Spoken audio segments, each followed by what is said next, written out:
Most people sound smart, but still lose everyone. This is the number one reason that people ignore you, and it's not what you think, but it is something that can be learned. See, today we're talking about how to speak so that 99% of people actually understand you, not just hear you. Because the truth is, the ability to communicate clearly is the one skill that changes everything. How you lead, how you sell, how you build trust, even how you move people towards taking action. And most people think they're good at it until they actually start talking. They think communication is about sounding smart, using big words or explaining more, when it's actually the opposite. The best communicators don't say the most. They say the right things in the right way, and they make people feel certain about what's being said. See, in this session, we're breaking down what I call the 6 C's of real communication. 6 principles that separate confusing communicators from compelling ones. Each C builds on the next, forming a framework that you can use in any situation, whether you're leading a team, pitching an idea, or recording content for your audience. So by the end of this, ultimately, I want you to be able to walk away with the following. First, to be able to make people listen without forcing attention. Next, to deliver ideas that actually stick. Next, speak with authority, even when you feel uncertain. To replace over-talking with actual impact, and to become the kind of communicator that people naturally trust. So let's start with the first C, because this one is the foundation from which we're going to build everything, okay? Number 1, clarity, the language of trust. Clarity is what makes people feel safe when they're listening to you. When your message is simple, when it's structured and easy to follow, people stop guessing what you mean and they start trusting what you say. Think about every time you've listened to someone who spoke in circles. Maybe they had the right idea but used 20 sentences where one would have done the job. You start tuning out, not because they're wrong, but because your brain is tired of trying to decode their message. Clarity removes that fatigue. The best communicators simplify without dumbing things down. They strip out the noise, the filler, the long preambles, and they deliver ideas cleanly. So let's look at a way that you could practice this. Start by summarizing your point in one sentence before you speak. Ask yourself, what's the one thing I need them to walk away with? Once you have that line, build your words around it. Every extra word should actually literally earn its place. A useful framework here is simple, structured, and specific. Okay, so first, simple. Keep everything simple. Use plain language, things that everyone uses. Avoid jargon, things like that. Next is structure. Speak in order. What, why, how, what next? The human brain follows sequences way better than we do scattered thoughts. And then finally, be specific. Replace the generalities with details that anchor the message. So don't say, we need to improve. Say, we need to reduce response time by 20%. It's very specific and therefore it's anchored. Clarity also comes from tone. Slow down when you're delivering key points. Leave micro pauses after important phrases. This gives your words space to land and lets people take them in and ingest them properly. Quick story. Years ago, a mentor told me, you don't sound more confident when you talk faster. You actually sound scared that you're going to be interrupted. And that changed everything. Because clarity isn't just about words. It's about pace, tone, intent. When people can follow your message easily, they stop analyzing your delivery and start absorbing the meaning. And that's the moment that you shift from talking at people to leading them. Now, once your words are clear, the next step is how you deliver them. And that brings us to the second C, composure, the anchor of authority. Composure is your ability to stay grounded while you speak. Because when your energy feels scattered, your words lose weight, no matter how good they are. People don't just listen to what you say, they watch how you say it. Body language is a real thing, right? Tonality, pacing. If they don't align, your audience senses that mismatch. Think about this.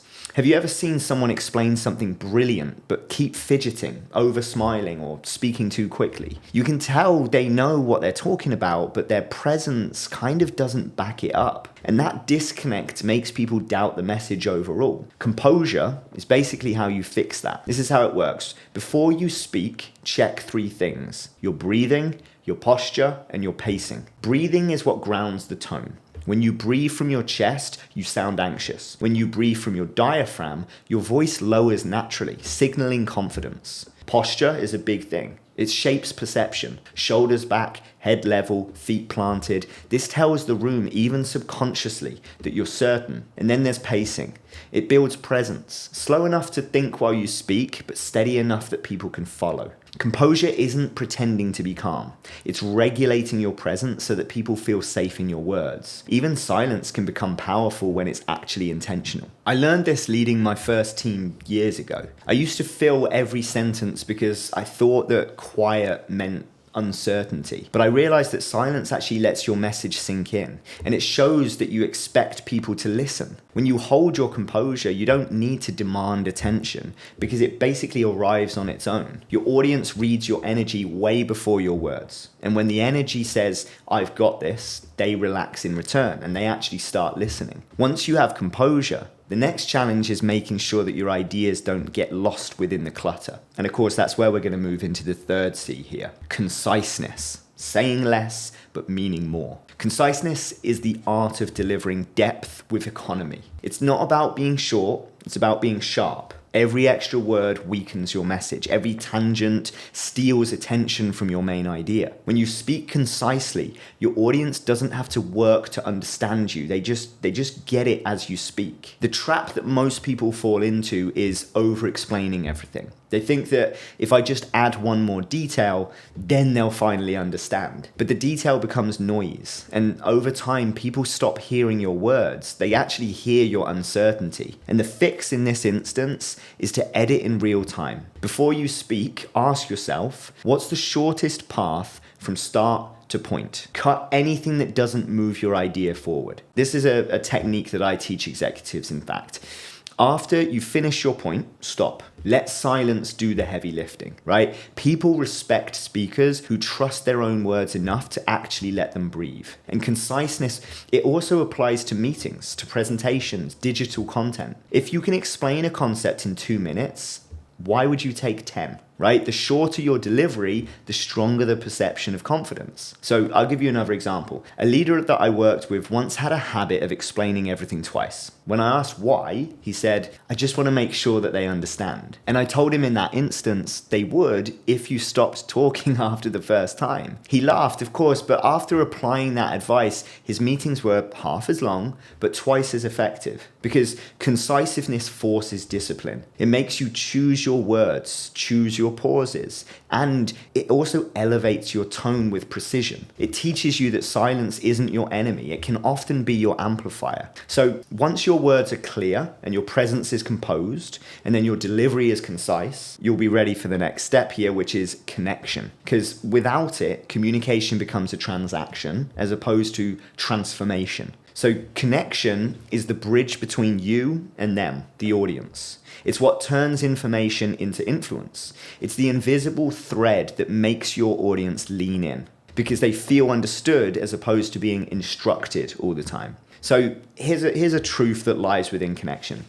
People don't listen deeply unless they feel seen. So your job as a communicator isn't just to talk, it's to actually connect with them. And connection starts before you open your mouth. It begins with empathy, understanding where your audience is, what they care about, and what emotion they're bringing into the room. One of the best ways to build connection is by speaking in their language. Mirror the words that your audience already uses. When they hear familiar phrases, they relax because you sound like someone who gets it. I often use the phrase, read the room, right? You should tone yourself accordingly. Connection also means emotional range. You can't speak about everything in the same tone. Use warmth when sharing insight. Use calm firmness when setting direction. Vary your energy so that your audience stays emotionally tuned in. I'll give another quick story around this. A few years ago, a founder was pitching investors. His numbers were great, but he spoke like a spreadsheet. There was no emotion, no story. And one investor literally told him afterwards, the data was great, but I didn't feel like you believed it. And so the next time that he pitched, he started with a story, all about the problem that he set out to solve in the first place. And what happened? Well, the investors or potential investors leaned forward. Same numbers, but this time there was a new connection. That's the difference between information and impact. If you want to build connection, Remember this simple formula. Relatability plus relevance. That is what equals resonance. Relatability, relevance is resonance, right?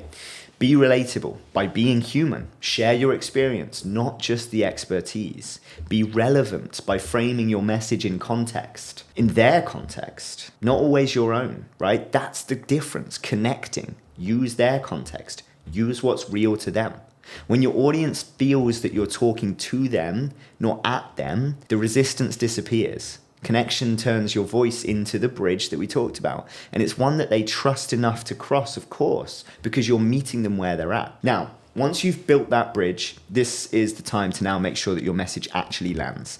And that's where communication turns from connection into our next section here, which is going to be conviction. Okay? Conviction is speaking with certainty, not volume. A lot of people get that mixed up. It's what gives your words gravity. It's not about being the loudest or the most intense. It's about speaking with the kind of certainty that makes people lean in. When you communicate with conviction, you're not selling confidence. You're transmitting clarity. You're showing that you've thought it through, that you stand by what you're saying, and that you're not waiting for validation. Conviction isn't about arrogance. It's alignment, right? Your tone, words, body, all saying the same thing. That alignment builds trust really, really fast, faster than charisma or ego ever could. I'll tell you another story, this time about a CEO that we were working with. He had deep expertise, but he spoke with constant qualifiers. I think, maybe, sort of, kind of. His ideas were strong though, but the words that he was using sounded uncertain. So I told him to remove every softener for 1 week. At first, of course, it was uncomfortable because he built that habit. But within days, people started responding differently. Meetings moved faster, decisions got made quicker, and his team began mirroring that certainty. Conviction to an audience communicates safety, right? People follow leaders who seem sure, not because they're always right, but because they act from clarity, not confusion. Easiest way to strengthen conviction is through preparation. When you've done the work, when you've thought deeply about what you're about to say, conviction becomes automatic. You don't have to perform confidence. It shows through the precision. It's contagious. Your tone sets the emotional baseline for everyone listening. And if you speak with hesitation, the room hesitates with you. If you speak with conviction, people align with you. When you combine conviction with clarity, composure, and connection, your words stop sounding like just random information and they start sounding like leadership. Okay, that's going to lead us to the final C here, the one that holds everything together. It's consistency, right? The currency of credibility. Now, consistency is what turns good communicators into trusted ones. We want to become excellent. We want to become trusted because people don't trust what they hear once. They trust what they see repeatedly. Consistency. You can't build credibility on single moments. You build it on patterns. Every time you communicate with clarity and with composure and with conviction, you're teaching people what to expect from you. And over time, that consistency becomes your identity. Inconsistent communicators confuse people. One day they're calm, the next day they're reactive. One day they speak with certainty and the next they sound uncertain. That unpredictability makes people cautious. Sure, they might listen, but they're not going to lean in. The best leaders regulate themselves before they communicate. They don't let mood dictate message. They ground themselves first and then they speak. And that's why their teams are going to perform better, because people feel psychologically safe around predictable energy. I remember a mentor once said to me, stability is a form of strength. It's not glamorous, but it's what builds long-term influence. So, all right, let's look at how you can develop this, right? First, create a personal communication standard. Know what tone, pace, and posture that you want to project. Practice it, even if it's in the mirror. Reflect after key conversations. Ask, did I show up the way I intended? I do this all the time in meetings when I'm presenting to my teams, and I sit back afterwards and I evaluate and I say, did I come across how I wanted to? Where can I make improvements? Because there's always room for improvements. Next is to detach emotion from delivery. You can feel something strongly without letting it distort your message. And try and remember that. It's easier said than done, but it's very, very important. Consistency also means alignment between what you say publicly and privately. If your words change depending on the room, people will sense it. And trust is going to erode really fast. It's so easy to slip into saying different things behind others' backs or in private settings, but people notice. If you showed up one way here and showed up a different way over there, people are going to start noticing that inconsistency, and it's going to erode that trust. Your consistency becomes your reputation. And when people know what to expect from you, they stop testing your words and they start actually acting on them. So to wrap this up, let's talk about the real power of communication. We went through the 6 C's, right? Clarity, composure, conciseness, connection, conviction, and consistency. Each one builds on the last. And together they form a system that makes your words work harder for you. But there is a deeper truth. Communication isn't just about how we talk. It's about how you think. When you think clearly, you speak clearly. When you're calm inside, you sound confident outside. The way you communicate teaches people how to see you. Every message, every tone, every pause, it's a reflection of what you value. So if you want to be understood by 99% of people, you need to start mastering what 99% of people ignore. The discipline of clarity, the patience of composure, the precision of conciseness, the empathy of connection, the confidence of conviction, and the reliability of consistency. When you master these, your words stop being noise. They start actually being instruments of trust. And once people trust you, then everything else becomes easier, falls into place. Influence, leadership, sales, growth, whatever you're asserting to. Because the people who communicate clearly don't just get heard, they actually get followed.